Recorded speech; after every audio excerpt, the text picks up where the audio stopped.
Pertsonaia nahiko komplexua dira, ez dira pertsona xaloak eta barruan dene daukate gatazka bat. Gatazka bat eta dene dituzte, berridatzen dituzten iraganeko kapitulo batzuk.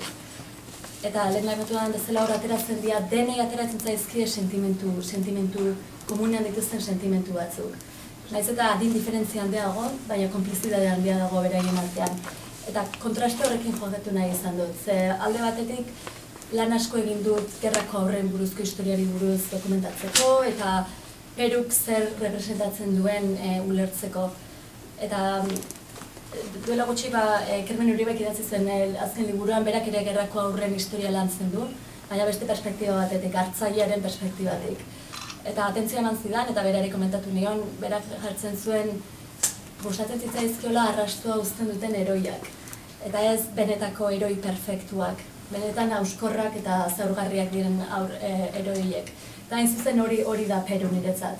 Peru da, 75 urte Londresen egonda, historia badauka, gerrako aurren historia benetan hunkigarria dena, eta galdera asko ditu ez dizkiola inoiz inork erantzungo.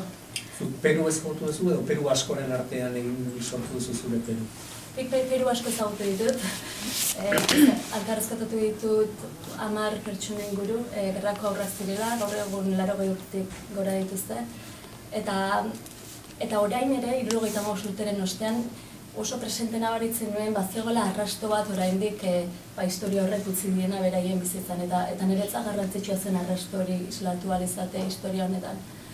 Eta batez ere, esan nahi nuke gauza konkretu bat, pertsona Peru horietako batek, galdetu nionean identitate kontua eta zu nongoa sentitzen zara, azkenean 8 urte zen dituela atera zinen Euskal Herritik, hemen daramatzazu 75 urte, eta berak erantzun zidan, ni ez naiz inongoa.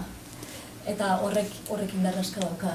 Eta hain zuzen izenburua, herria eta deserriaren hitz jokoa erabili nahi izan dut, Perurentzat ez dago garbi, herria edo deserria zein den, edo irakurleak interpretatu dezake modu batera edo bestera. Baina aldi berean ez nuen nahi egin kontaketa historiko bat bakarrik, eta esan dezun Ibai eta Peruren antzekotasunak. Gerrako historia oso gertu dago, baina askotan iruditzen zait, gure belaunaldikoei oso urruti dagoela iruditzen zaigula, eta Peru eta Ibaien pertsonaiak sortzean egin nahi izan dut bi garai horiek baita elkartu. Eta zer garrantzia izan dezaken deserriak, Ibai bezalako pertsona batentza, gaur egungo pertsona bada, beste gatazka batzu ditu, beste kezka batzu ditu, eta bere herria uzten du. Peruk aldiz beste egoera guztiz ezberdin batean utzi ahal izan zuen, baina hala ere badaude hor barnean dituzten gatazka antzeko batzuk.